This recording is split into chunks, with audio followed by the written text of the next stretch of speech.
एक बार फिर से आपका स्वागत है लकी कॉन यूट्यूब चैनल पर। दोस्तों, संविधान की इस सीरीज पर हमने अनुच्छेद 22, 21 और 22 तीनों कल देखे हैं और एक संविधान का जो भाग 3 हमने शुरू किया है उसमें हमें ढेर सारे अनुच्छेद जानने हैं और जो 6 मौलिक अधिकार हैं उनके बारे में एक एक करके चर्चा करनी है। अभी हमने भाग 3 में सबसे पहले समानता का अधिकार जान लिया है। अब हम बात कर रहे थे स्वतंत्रता के अधिकार की। आगे हमें बात करना है शोषण के विरुद्ध अधिकार के बारे में, लेकिन उससे पहले कल का वीडियो आप लोग ने देखा होगा। यदि अभी तक आपने नहीं देखा तो आप आई बटन में क्लिक करके पिछले वीडियो में जा सकते हैं। अब आप स्क्रीन में और थंबनेल में आपने पढ़ा होगा कई सारे ऐसे शब्द जो आप रोजमर्रा के जीवन में सुनते तो हैं, लेकिन उसके अर्थ को लेकर काफी कंफ्यूजन आप लोग के मन में रहता है। इन सारे शब्दों का एक ही वीडियो में एकदम आसान भाषा में आज हम अर्थ जानेंगे, जो कि संविधान से तो संबंधित एकदम है, हमारे दैनिक जीवन से भी संबंध रखते हैं। तो चलिए, ये स्क्रीन में जो आपको सारे शब्द दिख रहे हैं एक एक से डिस्कस करते हैं। इनका मतलब क्या होता है, कैसे हमारे जीवन में ये अप्लाई होते हैं। अनुच्छेद 22 में आखिरी में कल हमने जाना कि जो अरेस्ट के खिलाफ, गिरफ्तारी के खिलाफ अधिकार है वो आपको अनुच्छेद 22 देता है। और 2 प्रकार की हमने गिरफ्तारी पढ़ी। पहली जो होती है प्यूनिटिव होती है, जिसे हम दंडात्मक कहते हैं। जो दूसरी टाइप होता है वो होता है प्रिवेंटिव डिटेंशन। कल हालांकि हमने बात कर ली थी, प्यूनिटिव वो होता है जब क्राइम हो चुका है, क्राइम हो जाने के बाद जो गिरफ्तारी होती है वो प्यूनिटिव होती है। और ऐसी आशंका है, आप बहुत बड़े इन्फ्लुएंसर हैं, आप एक बड़े समाज को इन्फ्लुएंस कर सकते हैं, तो प्रशासन को कभी ऐसा डर लगता है कि कोई बड़ी सभा, कोई बड़ा आंदोलन आपके द्वारा किया जा सकता है, तो आपको प्रिवेंटिव डिटेंशन में अरेस्ट कर लिया जाता है। आप लोग ने सुना होगा जो बाबरी मस्जिद कांड वगैरह हुए हैं, या कोई भी आज भी आपने इससे पहले जम्मू कश्मीर में सुना होगा कि वहां के नेताओं को नजरबंद कर लिया गया है, प्रिवेंटिव डिटेंशन में रखा गया है। तो ये सारे अधिकार अनुच्छेद 22 में विस्तृत तरीके से समझाए गए। अब हम आगे बात करेंगे। ये 4-5 शब्द आपको स्क्रीन में दिख रहे होंगे। इनमें से सबसे पहला शब्द है दोस्तों इंटेरोगेशन। खूब सारी मूवियों में आपने नाम सुने होंगे, आप लोग रोज फिल्म देखते हैं, मूवी देखते हैं, ये सारे शब्द आपको देखने मिलते होंगे जो आज हम ठीक तरीके से एकदम आसान भाषा में जानेंगे। उनमें से पहला शब्द है इंटेरोगेशन। जब कोई सामान्य घटना की जानकारी प्रशासन और पुलिस के पास पहुंचती है तो आपसे एकदम जनरल पूछताछ के लिए यदि बुलाया जाता है तो इस प्रक्रिया को इंटेरोगेशन या पूछताछ कहते हैं। एकदम आसान भाषा में इस कठिन से शब्द का मतलब आपको समझ आ गया होगा। दूसरा शब्द मैंने लिखा है कस्टडी, हिरासत।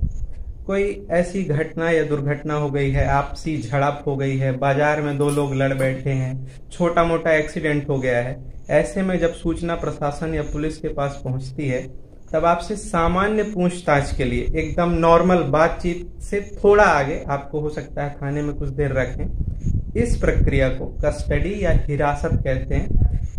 आप लोग रोज मूवीज में, वेब सीरीज में, फिल्मों में ये सारे शब्द सुनते हैं, लेकिन मन में थोड़ा कंफ्यूजन तो रहता ही होगा। इस वीडियो के माध्यम से आपके वो सारे कंफ्यूजन दूर हो जाएंगे।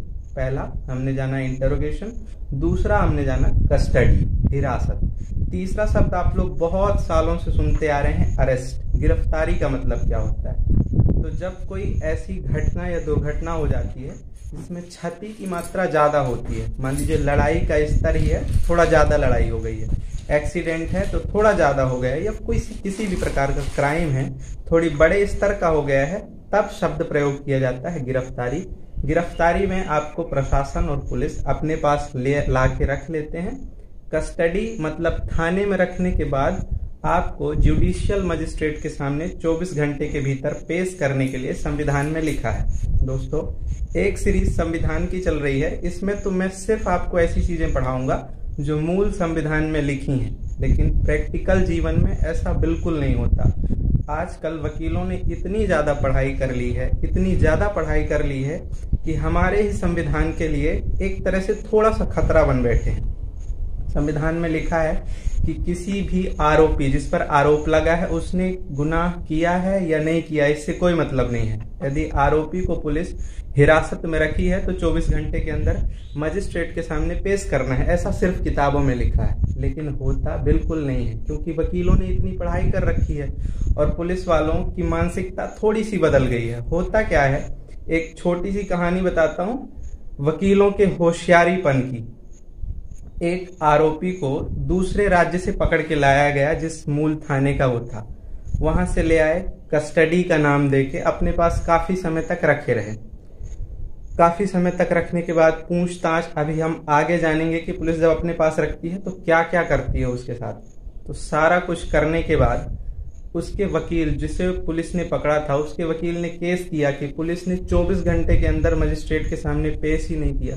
तो पुलिस के पास एक रजिस्टर होता है जिसमें वो मेंटेन करते हैं कि आरोपी को कितने टाइम हमने उठाया।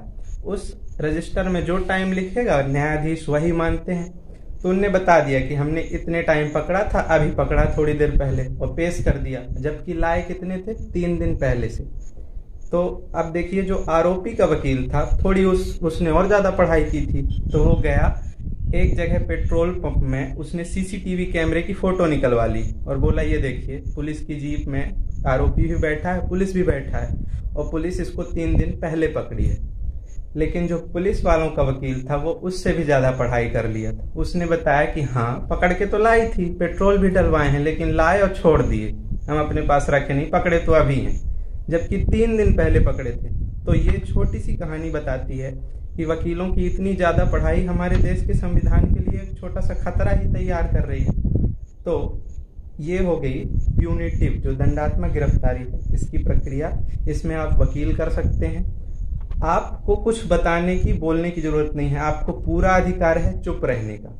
आप बोल सकते हैं कि जो भी बात हो करेगा मेरा वकील करेगा। लेकिन जो प्रिवेंटिव डिटेंशन हमने पढ़ा है, नजरबंदी जो हमने पढ़ी है, इसमें आपको वकील की भी रखने की जरूरत नहीं है। इसमें आपको एक्चुअली में गिरफ्तार करते ही नहीं।